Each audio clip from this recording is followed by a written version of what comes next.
한국 영화계의 심장이 고동을 멈췄고 그 비보와 함께 우리 수백만 관객의 가슴도 무너져 내렸습니다. 가장 아름답고도 찬란했던 전설, 세월을 비껴가며 영원히 우리 곁에 머물 것만 같았던 김지미 배우가 이제 영영 이 세상을 떠났습니다. 그가 남기고 간 이 거대한 상실감은 그 어떤 언어로도 형용할 길이 없습니다. 한 시대의 가장 아름다웠던 꿈과 추억을 푼 채 거대한 별이 졌고 세상에는 그 무엇으로도 머울 수 없는 깊은 비통함만이 남았습니다. 로스앤젤레스에서 날아온 비보는 마치 가장 슬픈 비가처럼 들려옵니다. 낯선 이국 땅에서 육체의 고통과 맞서 싸우던 동양의 엘리자베스 테일러는 향년 85세를 일기로 끝내 영면에 들었습니다. 딸의 손을 꼭 잡은 채 그녀는 700편이라는 전무후무한 필모그래피를 뒤로하고 위대한 여정의 마침표를 찍었습니다. 그것은 평생을 바친 그녀의 헌신을 증명하는 불멸의 기록이었습니다.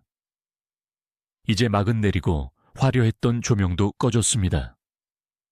비록 육신은 떠났지만 뜨겁게 사랑하고 세상의 편견에 당당히 맞서며 주체적인 삶을 개척했던 그 강인한 영혼만은 우리 후세들에게 영원히 꺼지지 않는 등대가 되어줄 것입니다.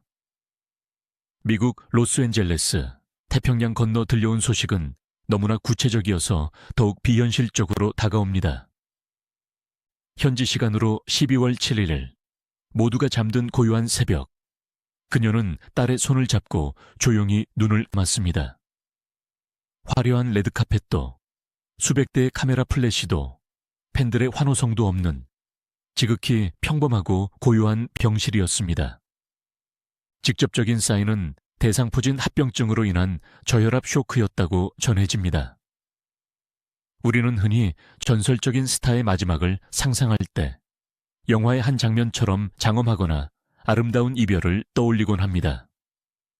하지만 현실의 죽은, 특히 노년의 병만은 가혹하리만치 냉정했습니다. 대상포진이라는 병은 겪어보지 않은 사람은 상상조차 할 수 없는 통증을 동반한다고 합니다. 산통보다 더하다는 그 끔찍한 신경통이 80대 노구의 배우를 덮쳤을 때 그녀가 느꼈을 고통과 공포는 감히 우리가 가늠할 수 없는 것입니다. 의료진에 따르면 그녀는 마지막 순간까지도 의식이 혼미한 가운데 아프다, 너무 아프다라는 말을 되뇌었다고 합니다. 천하를 호령하던 여걸, 그 어떤 스캔들과 시련 앞에서도 눈 하나 깜짝하지 않던 강인한 여성이 마지막 순간 내뱉은 말이 삶에 대한 회한도, 영화에 대한 열정도 아닌 그저 육체의 고통에 대한 호소였다는 사실은 우리 마음을 더욱 아리게 합니다. 그것은 그녀가 스타라는 껍질을 벗고 연약한 육체를 가진 한 인간으로 돌아가 겪어야 했던 생의 마지막 관문이었을 것입니다. 김지미. 이 이름 석자는 지난 반세기 동안 한국 사회에서 단순한 배우의 이름을 넘어 하나의 거대한 사회적 현상이자 상징이었습니다. 누군가에게는 범접할 수 없는 미의 여신이었고 누군가에게는 가정을 파괴한 판무파탈이었으며 또 누군가에게는 시대의 금기를 깨부순 혁명가였습니다. 한국의 엘리자베스 테일러. 서구적인 이목구비와 화려한 남성 편력 때문에 붙여진 이 별명을 그녀는 생전에 썩 달가워하지 않았다고 합니다. 나는 누구의 아류가 아니다. 나는 그저 김지미일 뿐이다. 그녀의 당당한 목소리가 귓가에 맴도는 듯합니다. 4번의 결혼과 4번의 이혼, 그리고 수많은 연문설. 보수적인 유교 사회였던 대한민국에서 그녀의 사생활은 늘 지탄의 대상이자 동시에 선망의 대상이었습니다. 사람들은 그녀를 욕하면서도 그녀가 나오는 영화를 보기 위해 극장 앞에 장사진을 쳤고 그녀의 옷차림과 화장법을 따라하며 그녀를 소비했습니다. 하지만 오늘 우리는 그 화려하고 자극적인 가십의 장막을 걷어내고 인간 김명자 그리고 배우 김지미가 걸어온 85년의 대서사실을 아주 천천히 그리고 깊이 있게 들여다보려 합니다. 이것은 한 여성의 일대기인 동시에 전쟁의 폐허를 딛고 일어선 대한민국 현대사의 축소판이기도 합니다.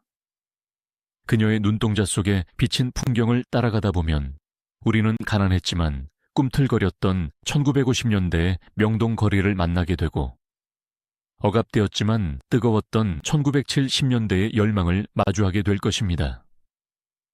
120분이라는 긴 시간 동안 펼쳐질 이 이야기는 2025년 오늘을 살아가는 우리에게 삶이란 무엇인가, 사랑이란 무엇인가, 그리고 어떻게 늙어가야 하는가에 대한 묵직한 질문을 던질 것입니다.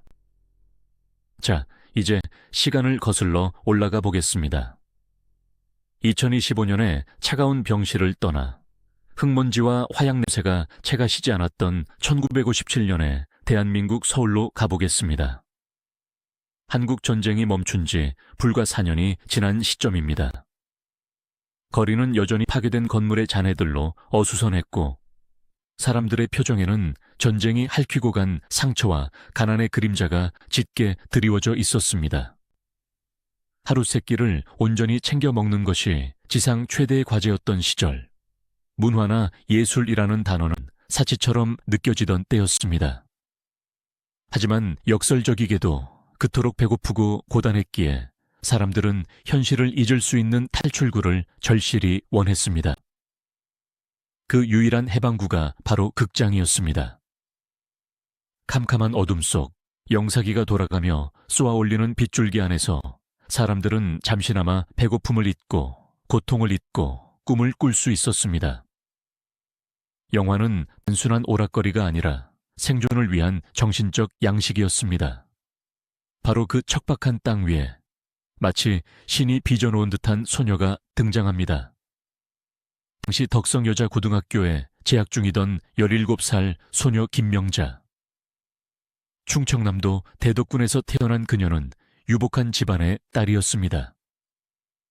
영어를 배우고 미국으로 유학을 가서 외교관이나 의사가 되는 것이 꿈이었던 당시로서는 보기 드문 인텔리 여고생이었죠. 그녀의 외모는 당시 한국인의 평균적인 생김새와는 확연히 달랐습니다.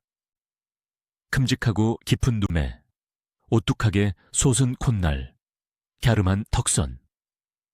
동양적인 단아함과 서구적인 화려함이 기묘하게 조화를 이룬 얼굴은 한번 보면 절대 잊을 수 없는 강렬한 아우라를 뿜어내고 있었습니다. 어느 날 오후 명동의 한 다방, 아마도 아메리카 다방이나 그 비슷한 이름이었을 겁니다. 교복을 입은 명자가 친구들과 수다를 떨고 있던 그곳에 한 남자가 들어섭니다. 헝클어진 머리, 날카로운 눈빛, 어딘가 광기 어린 예술가의 분위기를 풍기는 사내. 훗날 나는 걸작을 남기며 한국 영화계의 기인이자 거장으로 추앙받게 될 김기영 감독이었습니다. 당시 김기영 감독은 자신의 새 영화의 여주인공을 찾기 위해 서울 시내를 이잡듯이 뒤지고 있었습니다. 기존의 여배우들에게서 느낄 수 없는 신선함, 전후의 폐허를 압도할 만한 파괴력 있는 아름다움을 찾고 있었던 것이죠. 김기영 감독이 다방문을 열고 들어와 김명자를 발견한 순간 그는 숨이 멎는 듯한 전율을 느꼈다고 회고합니다. 저 아이다. 저 아이가 내 영화의 주인공이다. 감독은 망설임 없이 소녀에게 다가갔습니다. 그리고 대뜸 영화 배우가 되어보지 않겠느냐고 제안했습니다. 하지만 17살 명자의 반응은 차가웠습니다. 당시 배우라는 직업은 지금처럼 선망받는 연예인이 아니었습니다. 딴따라, 광대라고 불리며 사회적으로 천시받던 시절이었습니다. 명문 여고를 다니며 유학을 꿈꾸던 양갓집 교수에게 길거리 캐스팅 제안은 오히려 모욕에 가까웠을지도 모릅니다. 저는 영화 같은 거 안 해요. 미국 가서 공부할 거예요. 하지만 김기영 감독은 포기하지 않았습니다. 그는 명자의 집까지 찾아가 부모님을 설득했고 학교 앞을 지키며 명자를 끈질기게 따라다녔습니다. 너는 단순히 예쁜 게 아니다. 너의 눈 속에는 1000가지의 이야기가 담겨 있다. 너는 배우가 되어야만 하는 운명이다. 감독의 끈질긴 구애, 혹은 운명에 거부할 수 없는 이끌림 때문이었을까요? 아니면 팍팍한 현실 속에서 내재되어 있던 끼가 발동한 것일까요? 완강하던 명자의 마음이 조금씩 흔들리기 시작했습니다. 부모님의 반대는 극심했습니다. 집안 망신시킨다. 머리 깎아서 내쫓겠다는 호통이 이어졌지만 한번 불붙은 호기심은 꺼지지 않았습니다. 결국 그녀는 김기영 감독의 손을 잡습니다. 그리고 감독은 그녀에게 새로운 임을 선물합니다. 김지미, 난초지의 아름다울 미. 난초처럼 고결하고 청초하게 아름다우라는 뜻이었습니다. 촌스러운 본명 김명자를 벗고 전설이 될 이름 김지미를 입게 된 순간이었습니다. 그렇게 그녀는 1957년 영화 촬영장에 섭니다. 연기 수업이라곤 단 한 번도 받아본 적 없는 여고생. 카메라가 무엇인지, 조명이 무엇인지, 동선이 무엇인지 아무것도 모르는 백지 상태였습니다. 촬영장은 전쟁터 같았습니다. 감독의 고함 소리가 난무하고 필름값이 아까워 NG 한 번 내면 눈치가 보이던 시절. 하지만 놀랍게도 카메라가 돌아가는 순간 김지미는 전혀 다른 사람이 되었습니다. 조금 전까지 수줍어하던 여고생은 온데간데 없고 스크린 속 인물이 되어 울고 웃었습니다. 타고난 천재성이라고 밖에는 설명할 수 없는 재능이었습니다. 그녀의 영희는 기술이 아니었습니다. 본능이었습니다. 슬픈 장면에서는 감독이 컷을 외쳐도 눈물을 멈추지 못했고 분노하는 장면에서는 주변 공기마저 얼어붙게 만들었습니다. 영화가 개봉하던 날 대한극장 앞은 인산인해를 이루었습니다. 관객들은 스크린을 가득 채운 낯선 신인 여배우의 미모에 넋을 잃었습니다. 흙먼지 날리는 잿빛 서울에 마치 할리우드 영화에서 튀어나온 듯한 세련되고 도회적인 미녀가 나타난 것입니다. 사람들은 속삭였습니다. 저 배우 누구야? 정말 한국 사람 맞아? 그녀의 등장은 충격 그 자체였습니다. 기존의 한국 여배우들이 가지고 있던 토속적이고 순종적인 이미지와는 전혀 다른 당돌하고 지적이며 현대적인 여성상의 탄생이었습니다. 데뷔작 한 편으로 김지미는 단숨에 스타덤에 올랐습니다. 1958년작 별안의 가슴에, 1919년작 비오는 날의 오후 3시, 청춘 극장. 그녀가 출연하는 영화마다 극장은 매진 사례를 기록했습니다. 바야흐로 김지미의 시대가 열린 것입니다. 최은희, 조미령, 엄앵란 등 기라성 같은 선배들이 버티고 있었지만 10대 후반에 김지미가 뿜어내는 싱그러움과 압도적인 미모는 그 모든 질서를 뒤흔들기에 충분했습니다. 하지만 빛이 강하면 그림자도 짙은 법일까요? 너무 어린 나이에 너무 갑작스럽게 얻은 부와 명예는 그녀에게 독이 되기도 했습니다. 평범한 여고생이 감당하기엔 연예계라는 곳은 너무나 거칠고 위험한 정글이었습니다. 밤샘 촬영이 이어지는 살인적인 스케줄, 주변의 시기 질투, 그리고 끊임없이 이어지는 유혹들. 그녀는 지쳐가고 있었습니다. 기댈 곳이 필요했습니다. 자신을 지켜줄 수 있는 강력한 보호막, 혹은 아버지 같은 존재를 갈구했습니다. 그때 그녀의 눈에 들어온 사람이 바로 데뷔작을 함께했던 홍성기 감독이었습니다. 홍성기 감독은 김지미보다 무려 12살이 많았습니다. 당시로서는 띠동갑이라는 나이 차이가 꽤 큰 편이었습니다. 홍 감독은 젠틀하고 지적인 엘리트 감독이었습니다. 어린 김지미에게 그는 연기 스승이자 멘토였고 세상의 바람막이처럼 보였습니다. 감독님이 하라는 대로 하면 다 되는 줄 알았어요. 감독님은 저에게 신 같은 존재였으니까요. 그녀의 회고처럼 김지미는 홍성기 감독을 맹목적으로 의지했습니다. 사랑이라기보다는 존경과 의존에 가까웠던 감정. 하지만 어린 김지민은 그것을 운명이라 믿었습니다. 1958년, 데뷔 1년 만에 그녀는 홍성기 감독과 결혼을 발표합니다. 대한민국이 발칵 뒤집혔습니다. 갓 데뷔한 18세 최고 인기 여배우가 12살 연상의 감독과 결혼한다는 소식은 당대 최고의 핫이슈였습니다. 언론은 천재 감독과 미녀 스타의 결합이라며 대서특필했고, 두 사람은 한국의 마릴린 먼로와 아서 밀러에 비유되기도 했습니다. 결혼식은 성대했습니다. 김지민은 순백의 웨딩드레스를 입고 세상에서 가장 행복한 미소를 지었습니다. 팬들은 아쉬움의 탄식을 내뱉으면서도 두 사람의 앞날을 축복했습니다. 결혼 후 두 사람은 콤비가 되어 수많은 영화를 함께 만들었습니다. 별안의 가슴에 등 홍성기 감독이 메가폰을 잡고 김지미가 주연을 맡은 영화들은 한국 영화의 르네상스를 이끌었습니다. 겉으로 보기에 그들은 완벽한 인꼬 부부였고 영화계의 권력이었습니다.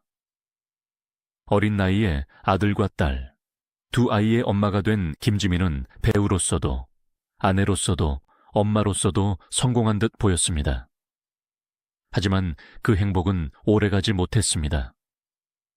영화라는 것이 본래 도박과도 같아서 몇 번의 성공 뒤에는 반드시 실패의 그림자가 따라오기 마련입니다. 1960년대로 접어들며 홍성기 감독의 영화들이 연이어 흥행에 참패하기 시작했습니다. 무리하게 제작비를 투입한 것이 화근이었습니다. 집안에는 빚쟁이들이 들이닥쳤고 빨간 압류 딱지가 가구마다 붙었습니다.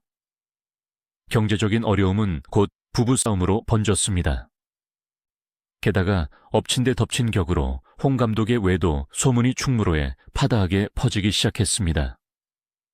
20살간 넘은 김지미에게 현실은 가혹했습니다.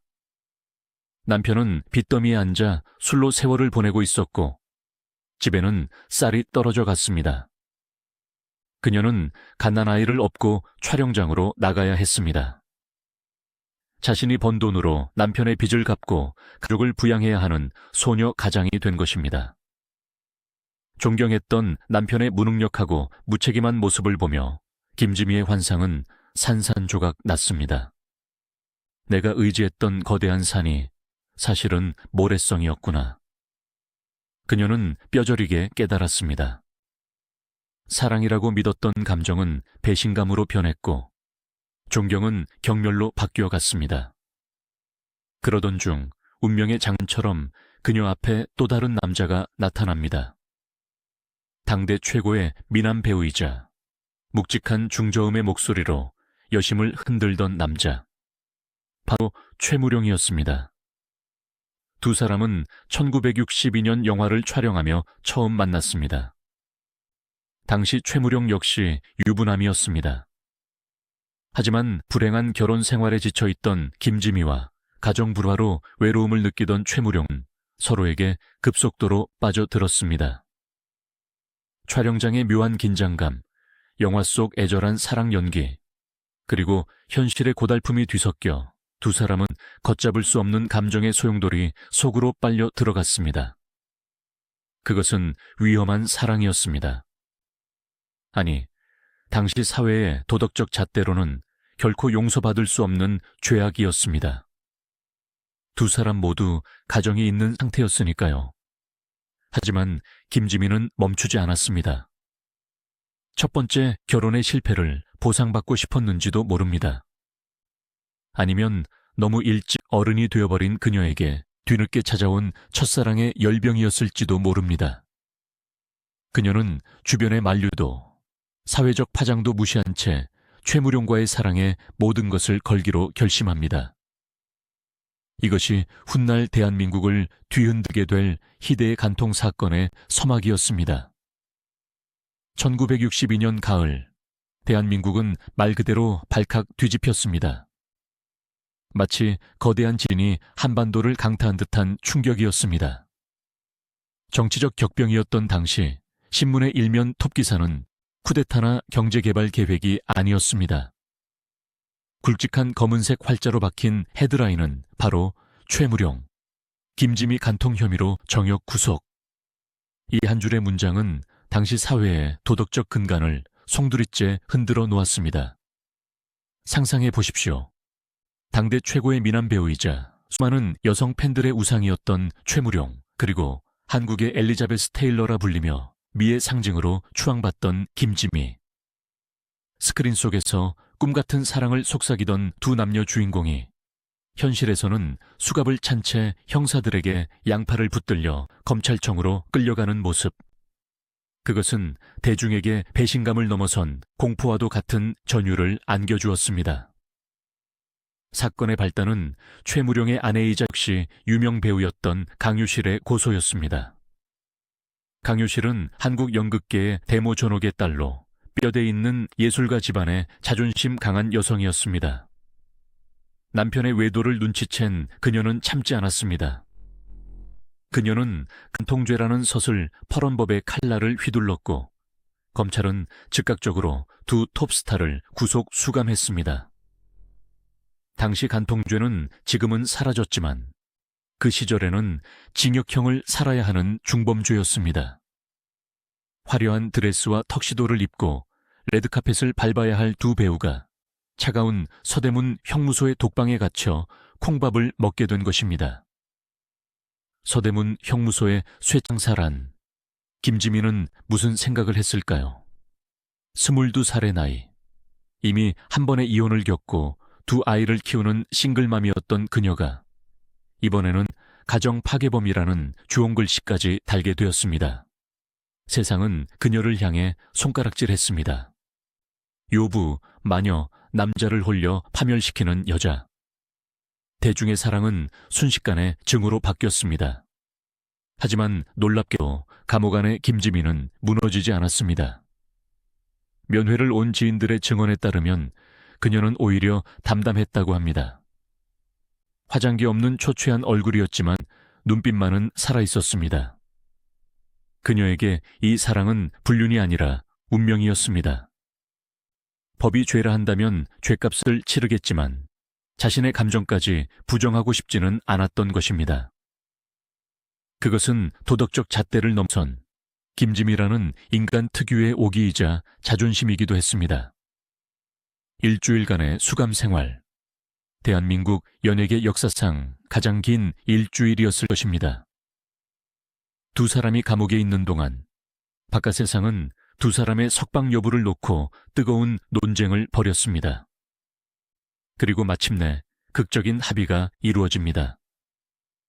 김지미가 강유실에게 거액의 위자료를 지급하고 강유실이 고소를 취하하기로 한 것입니다.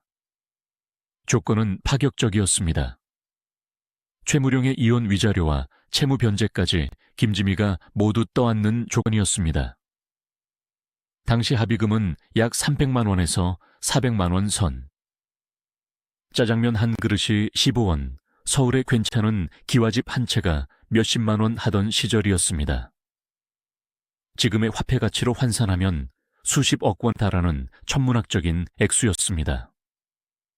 이 엄청난 돈을 마련하기 위해 김지미는 자신의 모든 것을 걸었습니다. 그녀가 살고 있던 서울 정릉의 저택, 흔히 김지미의 아방궁이라 불리던 그 화려한 집을 팔았습니다. 그 집은 그녀가 데뷔 이후 밤낮 없이 영화를 찍으며 피땀 흘려 마련한 전 재산이나 다름없었습니다. 하지만 그녀는 망설이지 않았습니다. 집을 팔고 보석을 팔고 빚을 내어 현금 다발을 만들었습니다. 그리고 그 돈을 강유실에게 건넸습니다. 남자의 자유를 위해 여자가 자신의 전 재산을 바친 것입니다. 보통의 통념이라면 남자가 여자를 책임지는 것이 당연시되던 시대, 김지미는 스스로 구원자가 되기를 자처했습니다. 돈은 다시 벌면 된다. 하지만 사랑은 지금이 아니면 안 된다. 그녀의 배포는 남자들보다 더 컸습니다. 이른바 사랑값들을 지불하고 남자를 산 셈이었습니다. 석방되던 날, 서대문 형무소 앞은 기자들과 구경꾼들로 인산인해를 이루었습니다. 수척해진 모습으로 교도소 문을 나선 두 사람.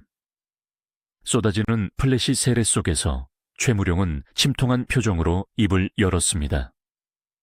그리고 한국 연애사의 길이 남을 어쩌면 가장 로맨틱하면서도 가장 비겁한 명언을 남깁니다. 사랑하기 때문에 헤어진다.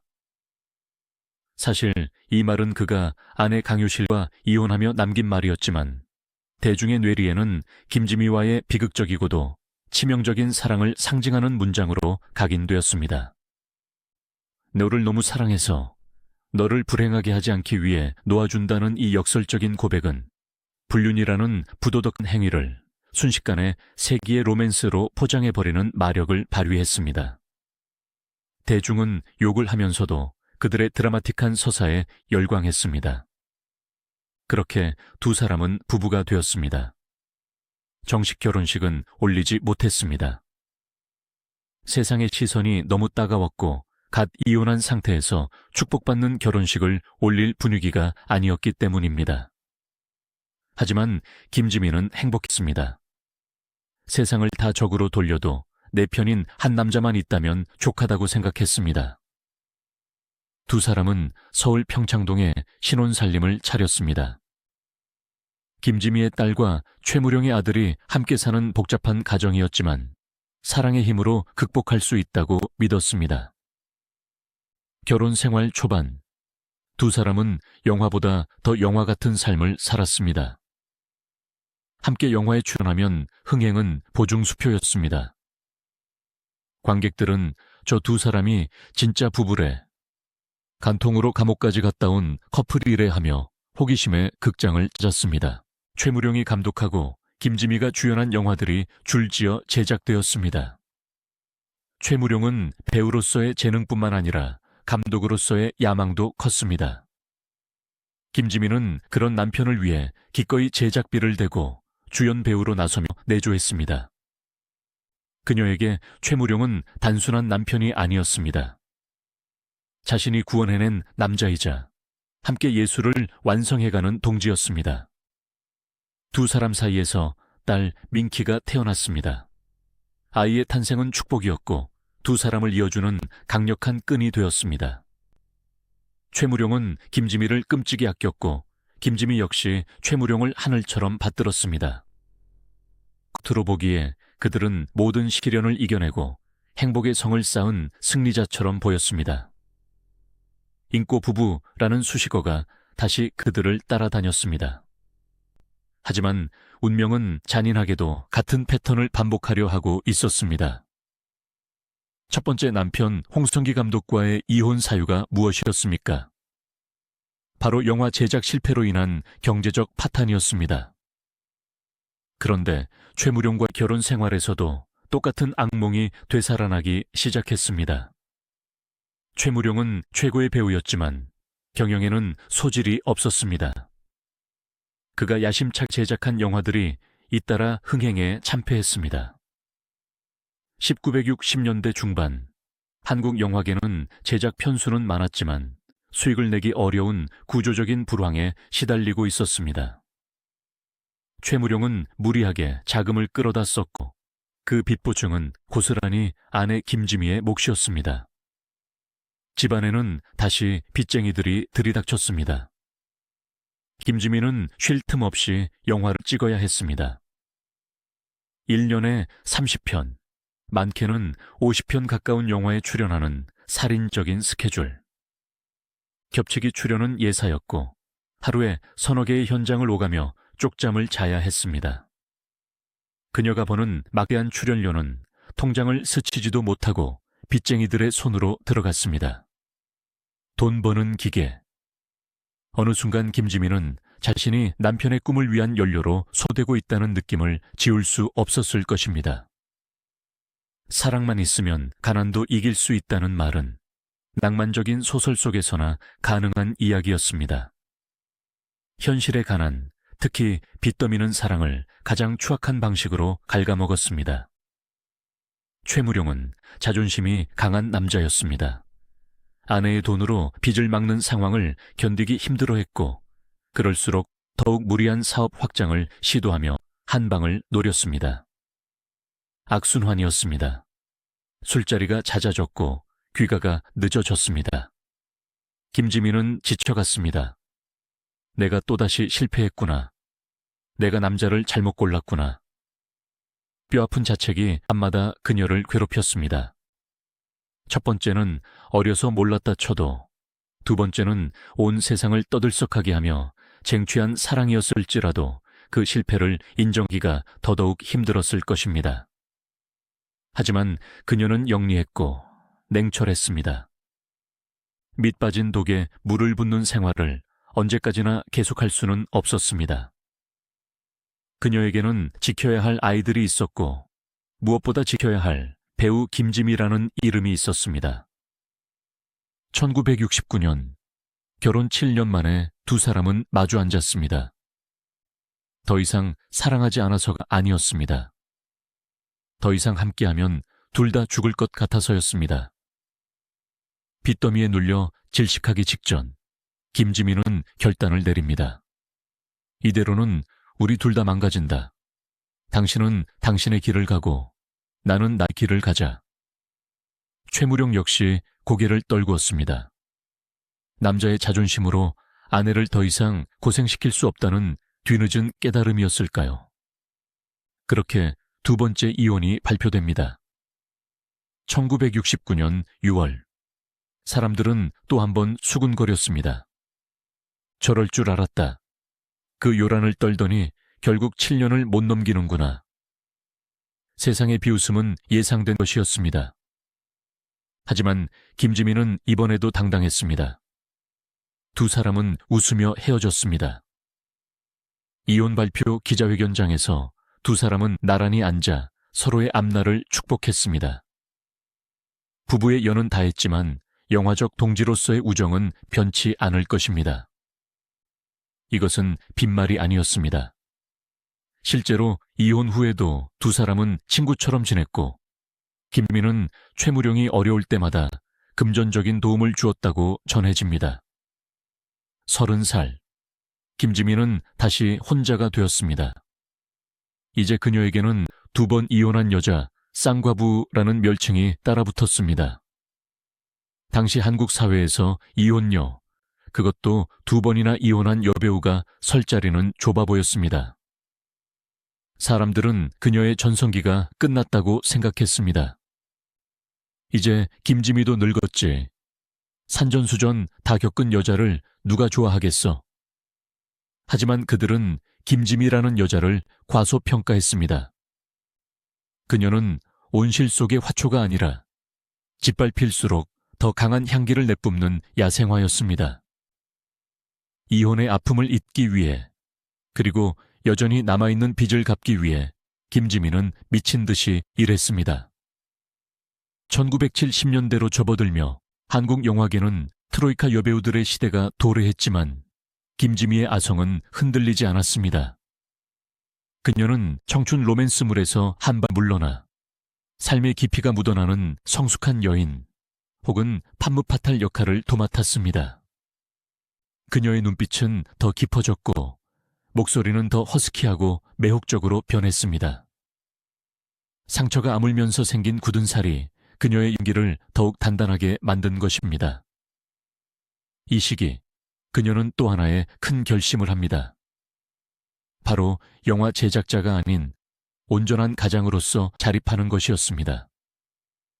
남자에게 의존하지 않고 내 손으로 내 가족을 먹여 살리겠다는 다짐.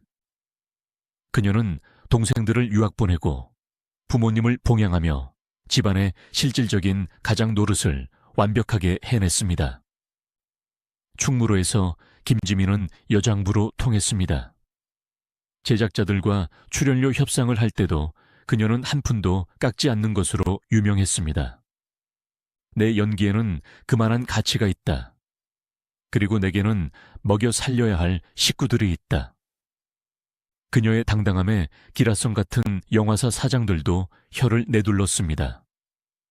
하지만 외로움이라는 감정은 아무리 바빠도 불쑥불쑥 찾아오는 법입니다. 촬영장에 조명이 꺼지고 텅 빈 집으로 돌아왔을 때 느끼는 공허함. 화려한 스타 김지미가 아닌 여자 김명로서의 고독.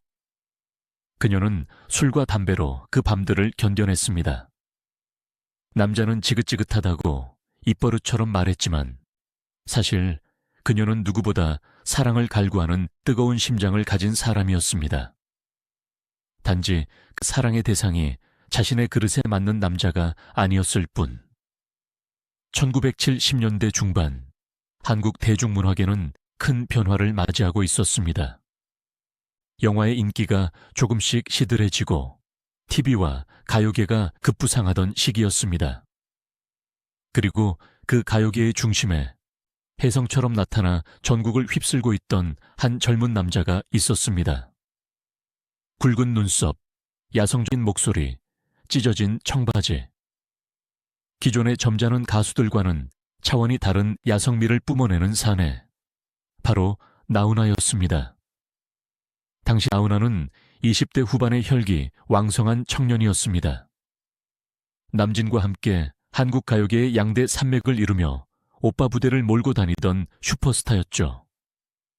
김지미와 나훈아, 영화계의 여왕과 가요계의 황제. 접점이 전혀 없어 보였던 두 사람의 만남은 우연한 사석에서 이루어졌습니다.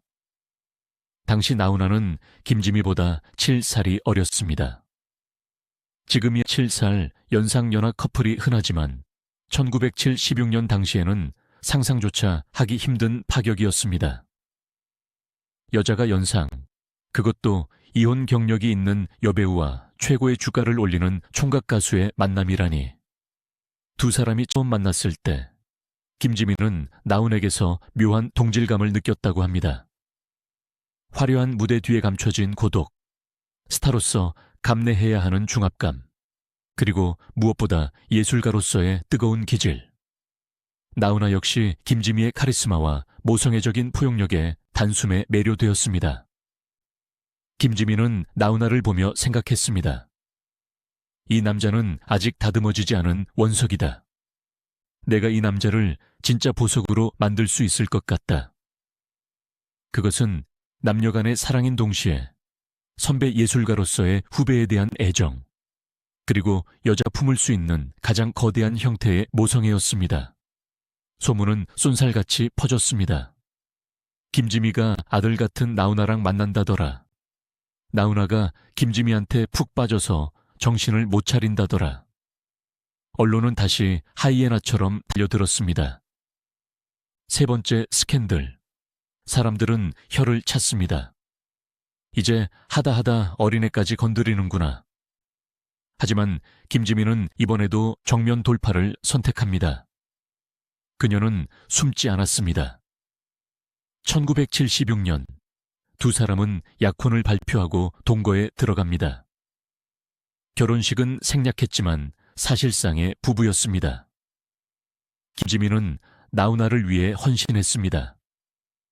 그녀는 나훈아가 단순한 유행가 가수에 머물지 않고 품격 있는 아티스트가 되기를 원했습니다. 그에게 서예를 가르치고 한복 입는 법을 가르치고 사람을 대하는 예절을 가르쳤습니다. 나훈아의 트레이드마크가 된 카리스마와 무대 매너의 상당 부분은 김지미의 코칭 덕분이었다고 해도 과언이 아닙니다. 그녀는 나훈아를 황제로 만들고 싶어 했고 실제로 그렇게 만들었습니다. 대전의 신탄진에 위치한 김지미의 집에서 두 사람은 세상의 소음과 단절된 차에 그들만의 왕국을 건설했습니다. 하지만 너무나 강렬한 두 개의 불꽃은 서로를 태워버리기도 하는 법입니다. 김지미의 완벽주의와 나훈아의 자유로운 영혼은 필연적으로 충돌할 수밖에 없었습니다. 김지미는 나훈아를 자신의 틀 안에서 보호하고 키우려 했지만 나훈아는 야생마처럼 그 울타리를 뛰어넘고 싶어 했습니다. 사랑에서 간섭하고 사랑에서 구속하는 숨막히는 관계. 그것은 또 다른 형태의 비극을 잉태하고 있었습니다. 6년이라는 시간 동안 두 사람은 치열하게 사랑하고 치열하게 싸웠습니다. 그리고 그 끝에는 또다시 이별이 기다리고 있었습니다. 이별의 순간 김지미는 그 유명한 말을 남깁니다. 살아보니 남자는 다 똑같더라. 남자는 다 어린애다. 이 한마디에는 그녀가 겪은 3번의 사랑, 홍성기, 최무룡, 나훈아라는 당대 최고의 남자들과의 삶을 관통하는 통렬한 깨달음이 담겨 있었습니다. 겉으로는 강한 척, 세상 모든 짐을 다 짊어진 척하지만 결국 결정적인 순간에는 여자의 품으로 파고들어 위로받고 싶어 하는 남자들의 유약함. 그녀는 그 바닥을 다 보았던 것입니다. 3번의 사랑 모두 그녀가 리드하고, 그녀가 책임지고, 그녀가 수습했습니다. 그녀는 지쳤습니다. 이제 더 이상 누군가를 키우고 돌보는 사랑은 하고 싶지 않았습니다. 1982년 나훈아와의 결별. 김지미는 이제 40대 중반이 되었습니다. 여자로서의 인생은 실패의 연속처럼 보였습니다. 하지만 배우로서, 그리고 인간 김지미로서 그녀는 가장 단단해져 있었습니다. 사랑의 상실은 역설적으로 그녀를 자유롭게 했습니다. 그래, 이제 남자는 필요 없어. 나 자신을 위해 살 거야. 그녀는 다시 스크린으로 눈을 돌렸습니다. 그런데 바로 그때 그녀의 인생에 전혀 예상치 못한 낯선 바람이 불어오기 시작합니다. 그것은 영화계도 연예계도 아닌 차가운 성과 과학의 세계, 바로 의학계에서 불어온 바람이었습니다. 1982년 나훈아와의 결별은 김지미에게 단순한 시련 그 이상의 의미였습니다. 그것은 사랑이라는 환상, 그리고 남자에 기대어 안정을 찾겠다는 마지막 희망의 붕괴였습니다. 남자는 다 어린애다 라는 그녀의 일갈은 이제 더 이상 자신의 인생을 타인에게 의탁하지 않겠다는 선언과도 같았습니다. 43살, 여배우로서도 여자로서도 갱년기에 접어드는 그 애매한 시기에 그녀는 홀로 서기를 시작합니다. 사람들은 수군거렸습니다. 김지미도 이제 한물 같지. 그 요란한 스캔들만 남기고 사라질 거야. 하지만 그들은 틀렸습니다. 사랑이 떠난 자리에 김지미가 채워 넣은 것은 바로 도끼와 예술혼이었습니다. 그녀는 다시 충무로 한복판으로 걸어 들어갔습니다. 예전처럼 예쁜 옷을 입고 남자 주인공의 사랑을 받는 꽃이 되기 위해서가 아니었습니다. 그녀는 이제 나무가 되고 싶었고, 더 나아가 숲을 지배하는 주인이 되고자 했습니다. 1980년대 중반, 한국 영화계는 격변하고 있었습니다. 군사정권의 검열 속에서도 리얼리즘의 싹이 트고 있었고, 에로티시즘을 표방한 호스테스 영화의 유행이 지나가면서 사회 비판적인 메시지를 담은 영화들이 고개를 들기 시작했습니다.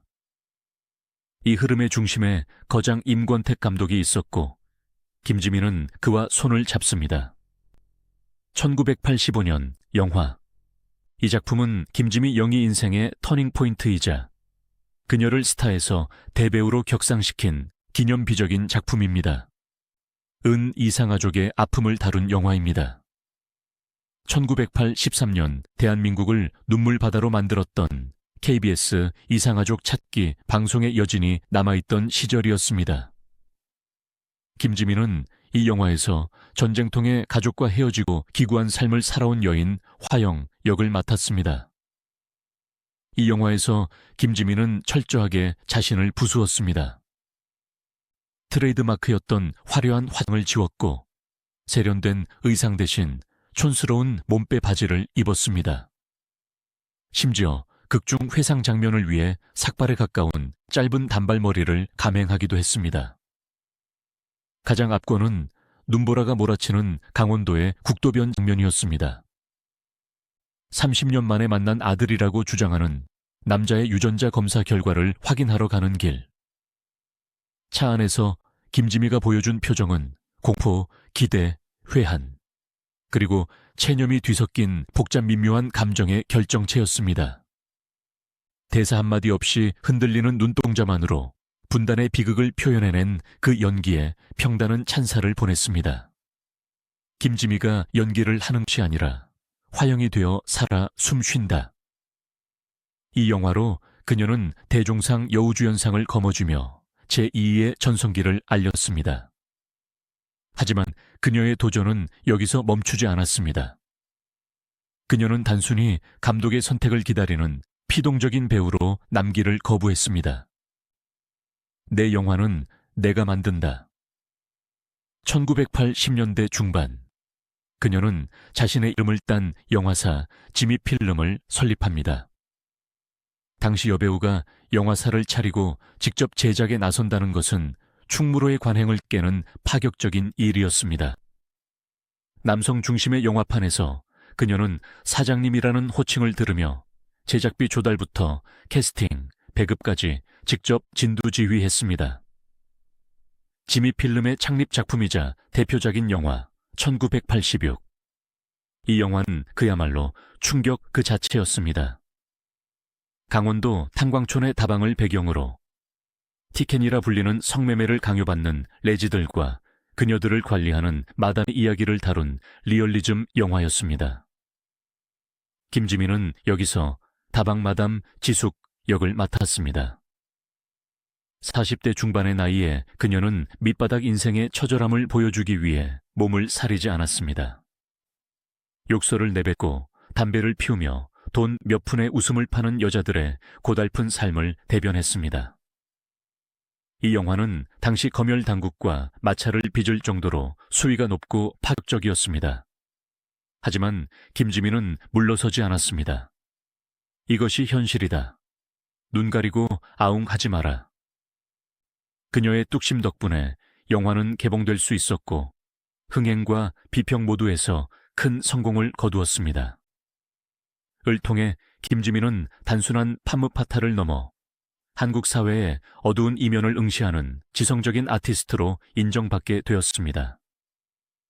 지미 필름을 이끌며 그녀는 명자 악기꽃 소냐, 불의 나라 등 묵직한 주제의식을 가진 영화들을 연이어 제작했습니다. 빚더미에 앉아 허덕이던 과거의 김지미가 아니었습니다. 그녀는 이제 한국 영화계의 큰 손이자 후배들이 가장 존경하는 데모가 되어 있었습니다. 강수연, 전도연 같은 까마득한 후배 여배우들이 그녀를 롤모델로 꼽는 이유도 바로 이 시기 김지미가 보여준 주체적인 여성상 때문이었습니다. 그렇게 1980년대를 치열하게 불태운 김지미. 일에 미쳐 살다 보니 어느덧 50대가 되었습니다. 사랑 따위 필요 없다고 굳게 빗장을 걸어 잠갔던 그녀의 마음을 두드리는 사람이 나타난 것은 바로 1991년이었습니다. 이번에는 영화 감독도 배우도 가수도 아니었습니다. 그녀의 파란만장한 인생 그래프와는 전혀 어울릴 것 같지 않은 차분하고 지적인 남자.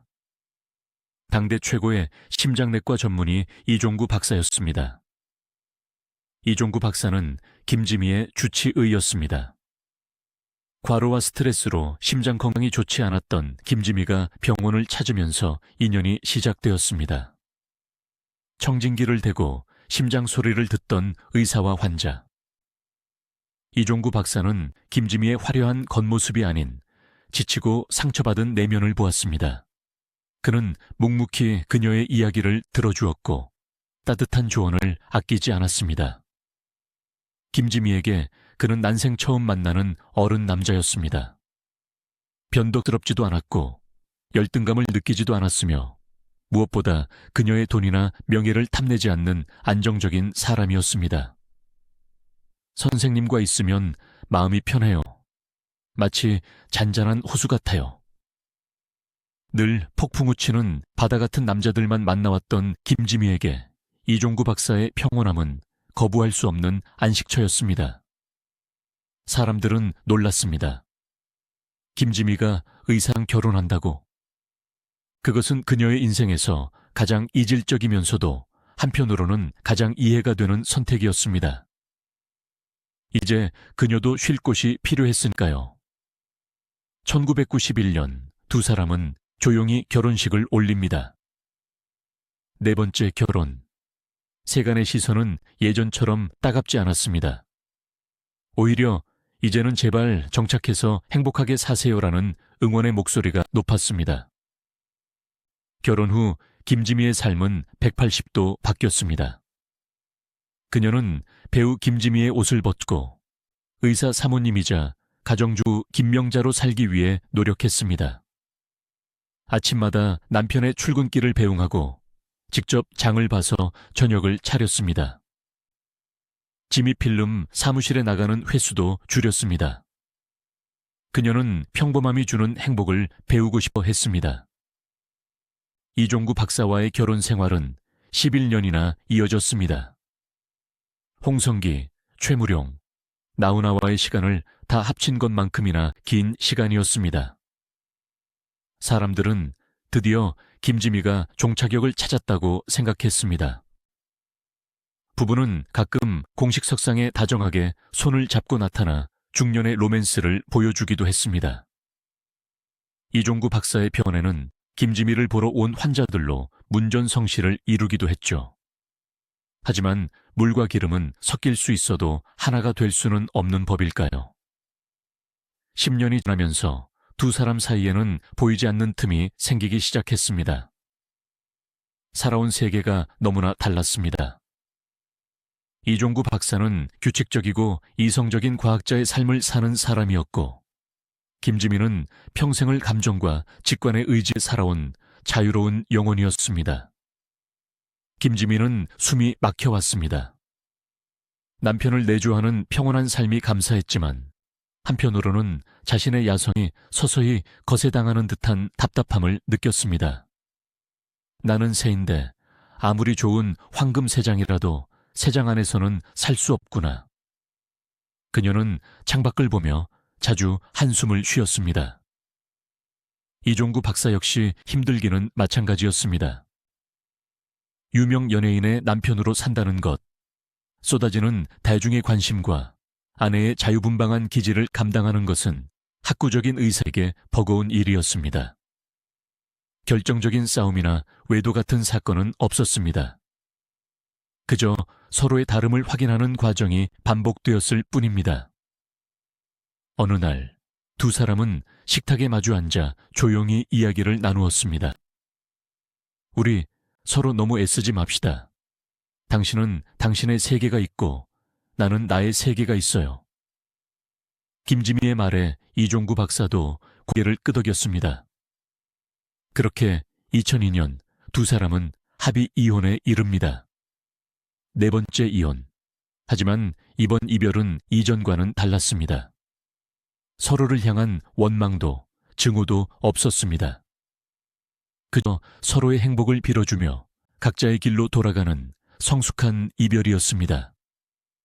환갑을 넘긴 나이, 62살의 김지미는 다시, 그리고 완전히 혼자가 되었습니다. 네 번의 결혼이 모두 실패로 돌아갔다는 사실은 그녀에게 깊은 회의감을 안겨주었습니다. 내 인생에 남자는 없다. 그리고 어쩌면 나는 누군가의 아내로 살 수 없는 운명을 타고난 것인지도 모른다. 그녀는 짐을 쌌습니다. 한국이라는 좁은 땅, 자신을 향한 수많은 시선과 편견이 거미줄처럼 얽혀있는 이곳을 떠나고 싶었습니다. 그녀가 향한 곳은 태평양 건너 미국 로스앤젤레스. 딸과 손주들이 살고 있는 그곳으로 그녀는 도피가 아닌 은퇴를 하러 떠났습니다. 2000년대 초반 미국으로의 이주는 그녀 인생의 마지막 챕터를 여는 사건이었습니다. 화려한 조명을 뒤로 하고 그녀는 철저하게 익명성을 보장받는 곳으로 숨어들었습니다. LA의 한인타운에서도 그녀는 좀처럼 모습을 드러내지 않았습니다. 가끔 마트에서 장을 보는 모습이 목격되거나 지인들과 골프를 치는 모습이 포착될 뿐이었습니다. 그녀는 할머니 김명자로서의 삶에 만족해야 한 듯 보였습니다. 하지만 배우의 피는 쉽게 식지 않는 법입니다. 비록 몸은 미국에 있었지만 그녀의 눈과 귀는 항상 한국 영화계를 향해 열려 있었습니다. 부산국제영화제나 한국영상자료원의 특별전이 열릴 때마다 그녀는 기꺼이 비행기를 타고 날아왔습니다. 백발이 성성한 모습이었지만 선글라스를 끼고 레드카펫을 밟는 그녀의 아우라는 여전했습니다. 후배들은 그녀 앞에 머리를 조아렸고 관객들은 기립박수를 보냈습니다. 2010년 그녀는 한국 영화인 명예의 전당에 헌액되었고 2016년에는 은관문화훈장을 받았습니다. 국가가 공인한 전설이 된 것입니다. 인터뷰에서 기자가 물었습니다. 선생님, 다시 태어나도 배우를 하시겠습니까? 그녀는 1초의 망설임도 없이 대답했습니다. 아니요. 다시 태어나면 평범한 여자로 살고 싶어요. 남들처럼 평범하게 연애하고 아이 낳고 지지고 볶으며 늙어가고 싶어요. 배우 김지미로 사는 건 너무 화려했지만 너무 고독했습니다. 그 고독이 그녀를 갉아먹기 시작한 것은 2010년대 후반부터였습니다. 나이가 들면서 찾아온 노화와 질병. 특히 미국에서의 생활은 평온했지만 외로웠습니다. 딸과 손주들이 있어도 채워지지 않는 고국에 대한 그리움과 자신의 전성기에 대한 향수가 그녀를 괴롭혔습니다. 화려했던 과거를 기억하는 사람이 아무도 없는 낯선 땅에서 그녀는 거울 속 늙어버린 자신의 얼굴을 보며 무슨 생각을 했을까요? 그러던 중 2020년 전 세계를 강타한 코로나19 팬데믹은 그녀를 더욱 고립시켰습니다. 한국으로 오는 하늘길이 막혔고 사람들과의 만남조차 차단되었습니다. 그 고립 속에서 병마가 싹트기 시작했습니다. 처음에는 단순한 몸살인 줄 알았습니다. 하지만 피부에 붉은 발진이 돋아나고 바늘로 찌르는 듯한 통증이 시작되었습니다. 대상포진이었습니다. 면역력이 떨어진 노인에게 대상포진은 저승사자의 노크와도 같았습니다. 바이러스는 그녀의 신경을 타고 온몸을 휘저었습니다. 옷깃만 스쳐도 자지러질 듯한 고통, 진통제로도 다스려지지 않는 그 끔찍한 아픔 속에서 김지민은 서서히 말라갔습니다. 미국 의료 시스템의 복잡함과 언어의 장벽, 그리고 고령의 나이는 치료를 더욱 힘들게 했습니다. 최근 1년에서 2년 사이 그녀의 건강은 급격히 악화되었습니다. 한국에 있는 지인들에게 전화를 걸어 한국 밥이 먹고 싶다, 서울의 가을 바람이 그립다며 울먹이기도 했다고 합니다. 하지만 몸이 따라주지 않았습니다. 비행기를 타는 것 자체가 목숨을 건 모험이 되어버린 상황. 그녀는 LA의 자택과 병원을 오가며 병마와 외로운 사투를 벌여야 했습니다. 이 시기 그녀가 유일하게 위안을 얻은 것은 바로 오래된 필름들이었습니다. 딸이 틀어주는 태블릿 PC 속에서 20대의 김지미, 30대의 김지미, 40대의 김지미가 살아 움직이고 있었습니다. 최무룡과 사랑을 속삭이던 장면, 나훈아를 바라보던 눈빛, 길소뜸에 눈보라를 맞던 모습. 그녀는 화면 속의 자신을 보며 혼잣말처럼 중얼거렸다고 합니다. 참 열심히 살았다. 참 뜨겁게 살았어. 2025년 11월, 겨울이 시작될 무렵 그녀는 의식을 잃고 병원으로 이송되었습니다. 대상포진 바이러스가 장기까지 침투하여 합병증을 유발했고 심장 기능이 급격히 떨어진 것입니다. 중환자실 차가운 침대 위 산소호흡기에 의지한 채 가쁜 숨을 몰아쉬는 그녀의 모습에서 한때 세상을 호령했던 여배우의 모습은 찾아볼 수 없었습니다. 그저 고통과 싸우는 가여운 한 인간만이 남아있을 뿐이었습니다. 의사는 가족들에게 마음의 준비를 하라고 일렀습니다. 소식을 들은 한국의 영화계 인사들이 급히 연락을 취했지만 면회조차 쉽지 않았습니다. 이장호 감독, 정진우 감독 등 그녀와 시대를 함께했던 동료들은 전화기 너머로 들려오는 딸의 울음소리에 함께 오열했습니다. 지미 씨, 조금만 더 버텨주오. 우리가 곧 가리다. 하지만 야속한 시간은 기다려주지 않았습니다. 12월 7일 새벽 마지막 고비가 찾아왔습니다.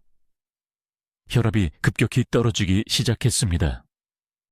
의료진이 분주하게 움직였지만 그녀의 심장은 이미 너무 지쳐 있었습니다. 흐릿한 의식 속에서 그녀는 누군가를 찾는 듯 허공으로 손을 뻗었습니다. 그 손끝이 닿고자 했던 것은 무엇이었을까요? 평생 갈구했던 영원한 사랑이었을까요? 아니면 두고 온 고향의 흙냄새였을까요? 아니면 영화보다 더 영화 같았던 자신의 삶 그 자체였을까요? 딸의 손을 잡은 채 그녀의 눈꺼풀이 천천히 감겼습니다. 모니터의 심박동 그래프가 불규칙한 곡선을 그리다 이내 평평한 직선으로 바뀌었습니다. 삐 하는 기계음이 병실의 정막을 갈랐습니다. 2025년 12월 7일 오전 4시 30분. 창밖에는 로스앤젤레스의 붉은 여명이 밝아오고 있었지만 한국 영화계의 가장 큰 별은 그 빛을 잃고 영원한 어둠 속으로, 아니 영원한 안식 속으로 들어갔습니다. 향년 85세. 700편의 영화, 700번의 인생을 살았던 달배우 김지미의 마지막 컷. 그 엔딩신은 너무나도 고요하고 쓸쓸했습니다. 임종을 지킨 딸은 어머니의 차워진 뺨에 얼굴을 묻고 오열했습니다. 엄마, 이제 아프지 마. 이제 편하게 쉬어. 그토록 그녀를 괴롭혔던 대상포진의 통증도, 지난 수십 년간 그녀의 어깨를 짓눌러 왔던 스타라는 왕관의 무게도 이제는 모두 사라졌습니다. 그녀의 얼굴은 고통을 벗어던지고 비로소 평온을 되찾은 듯 보였습니다. 마치 영화의 마지막 장면에서 화영이 모든 미련을 내려놓고 차창 밖을 응시하던 그 표정처럼 그녀는 담담하게 이승과의 작별을 고했습니다. 비보는 삽시간에 태평양을 건너 한국으로 전해졌습니다. 2025년 12월 11일 한국의 아침 뉴스는 일제히 김지미의 별세 소식을 타전했습니다. 한국 영화의 전설, 지다, 굿바이, 김지미. 화려했던 여배우의 고독한 퇴장. 신문의 일면과 포털 사이트의 메인은 그녀의 전성기 시절, 그 숨막히게 아름다웠던 흑백 사진들로 도배되었습니다.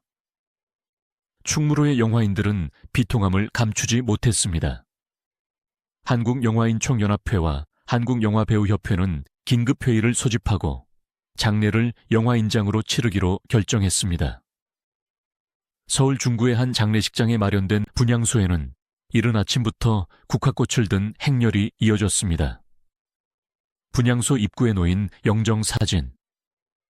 그 속에 김지미는 환하게 웃고 있습니다. 1960년대 세상 모든 것을 다 가진 듯 당당했던 그 시절의 모습입니다. 조문을 온 원로 배우들은 영정사진을 보자마자 다리에 힘이 풀려 주저앉았습니다. 지미야, 이렇게 가면 어떡하니? 한국 땅 한번 밟고 싶다더니 결국 이렇게 돌아오는구나. 이장호 감독은 떨리는 목소리로 추도사를 낭독했습니다. 그녀는 신이 한국 영화계에 내려준 가장 큰 축복이었습니다. 그녀가 없었다면 우리의 1960년대는 훨씬 더 칙칙하고 우울했을 것입니다. 그녀는 단순히 예쁜 배우가 아니었습니다. 그녀는 용기였고 도전이었고 그 자체로 살아있는 역사였습니다. 젊은 세대들에게 김지미는 교과서나 옛날 신문에서나 보던 이름이었을지도 모릅니다. 하지만 그녀의 부고기사에 달린 수천, 수만 개의 댓글은 그녀가 얼마나 많은 사람들의 가슴속에 살아있는지를 증명했습니다. 어머니가 김지미 배우 영화를 보며 울고 웃던 기억이 납니다. 그 시절 우리 누이들의 로망이었던 분. 화려해 보였지만 누구보다 치열하게 사셨던 분. 부디 영면하소서. 대중은 그녀의 스캔들을 기억하기보다 그녀가 스크린 위에 남긴 땀과 눈물, 그리고 시대를 앞서갔던 당당한 태도를 그리고 있었습니다. 이제 우리는 김지미라는 인물을 어떻게 기억해야 할까요? 단순히 4번 결혼한 여자, 스캔들의 여왕으로 기억하기에 그녀의 삶은 너무나 거대하고 깊습니다. 그녀는 한국 전쟁 직후의 폐허 위에서 여성의 아름다움이 무엇인지를 정의했고, 군사 독재 시절의 검열 속에서도 영화 제작자로서 사회의 어두운 면을 고발하는 용기를 보여주었습니다.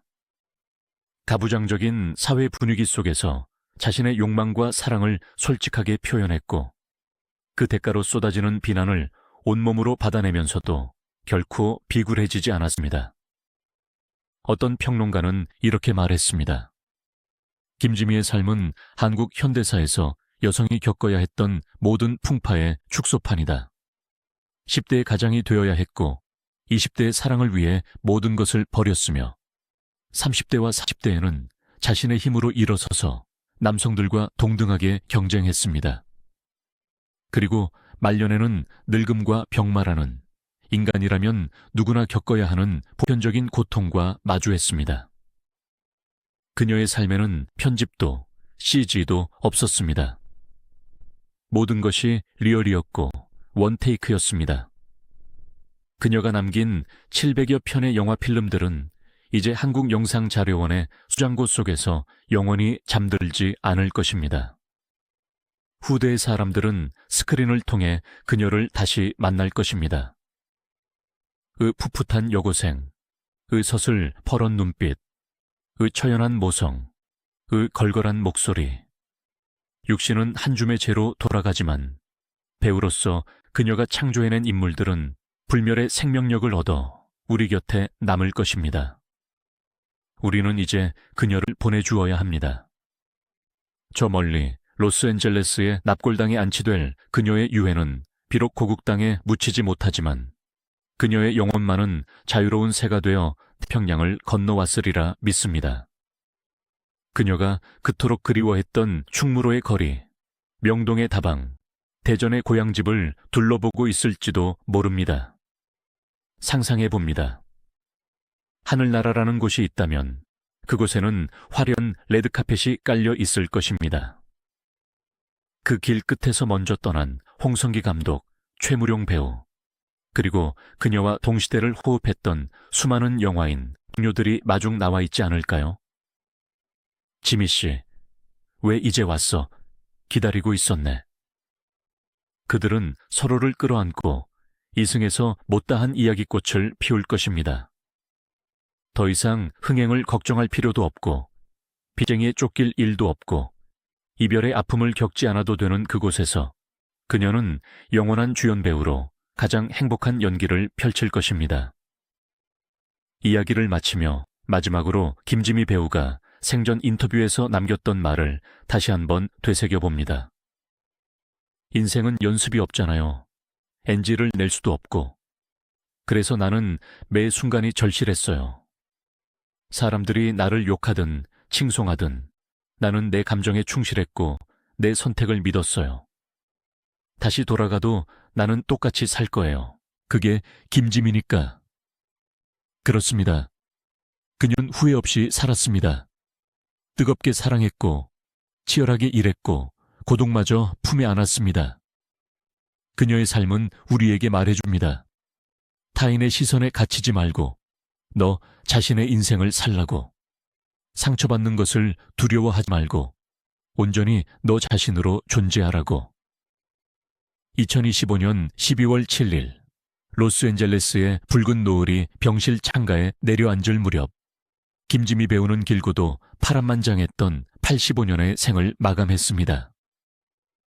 그녀의 심장이 멈춘 순간 태평양 건너 대한민국은 12월 8일의 새벽을 맞이하고 있었습니다.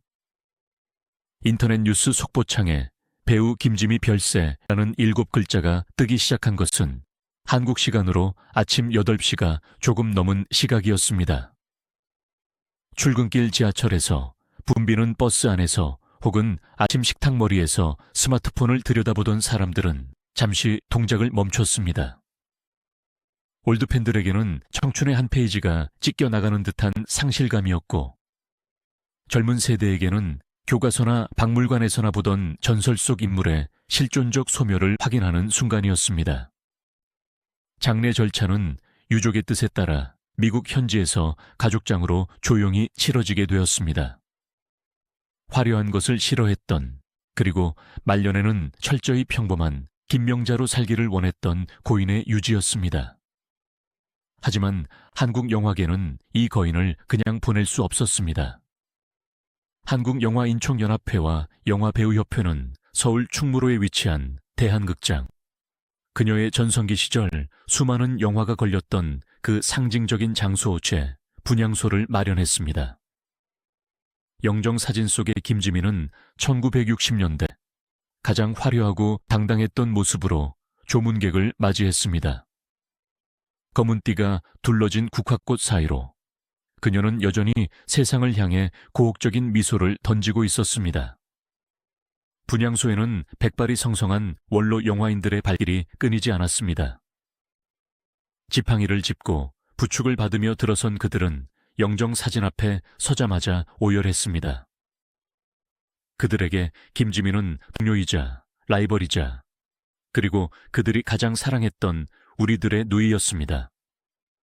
한 원로 감독은 떨리는 손으로 술잔을 올리며 이렇게 말했습니다. 지미 씨, 거기는 춥지 않소. 빚쟁이도 없고 스님들도 없고 아픈 데도 없는 곳에서 이제는 정말 편히 쉬시오. 당신이 짊어졌던 그 무거운 짐들 우리가 기억하리다. 그 말 속에는 단순히 한 배우를 떠나보내는 슬픔을 넘어 한국 영화의 한 시대가 완전히 저물어버렸다는 깊은 회한이 담겨 있었습니다. 우리는 지금 700편이라는 전무후무한 필모그래피를 남긴 거장의 유산 앞에 서 있습니다. 이것은 단순한 기록이 아니라 한국 현대사의 얼굴 그 자체였습니다. 1950년대 전쟁의 폐허 속에서 피어난 희망이었던 그녀는 1960년대 가부장제에 맞서 욕망을 대변하는 주체적 여성으로, 그리고 1977년 80년대에는 시대의 아픔을 리얼리즘으로 승화시킨 작가이자 제작자로 끊임없이 변모했습니다. 김지민은 충무로의 견고한 유리천장을 깨고 여성 영화인이 주인이 되는 길을 가장 먼저 개척한 위대한 선구자였습니다. 한때 남성 편력기라 불리던 그녀의 사생활은 이제 자유의지와 자기 결정권의 치열한 실천으로 다시 읽혀야 합니다. 그녀는 사랑 앞에 계산하거나 숨지 않았으며 위자료를 위해 전 재산을 내놓을 만큼 당당했습니다. 시대를 반세기나 앞서간 진정한 모던 글로서 그녀는 남성에게 보호받는 꽃치기를 거부하고 스스로 뿌리내리고 가지를 뻗는 거목이 되기를 선택했습니다. 나이 듦을 숨기지 않고 도리어 연기의 깊이로 승화시킨 그녀의 당당함은 동시대를 살아가는 많은 이들에게 깊은 울림과 위로를 주었습니다. 비록 육신은 로스앤젤레스에 잠들었으나 그녀의 영혼은 이미 태평양을 건너 한국 영화의 옛거리를 거닐고 있을 것입니다. 2025년 그녀와의 작별은 뜨거운 눈빛만으로 스크린을 장악했던 아날로그 시네마 시대의 완전한 종언을 의미합니다. 우리는 치열하게 사랑하고 뜨겁게 연기하고 후회 없이 살다간 그녀를 추모하며 이제 화려하고 무거운 스타의 왕관을 내려놓고 인간 김명자로 돌아간 그녀에게 영원한 안식을 기원합니다. 다시 태어나도 김지미로 살겠다던 그 꼿꼿한 목소리는 우리 가슴 속에 영원히 꺼지지 않는 불꽃으로 남을 것입니다.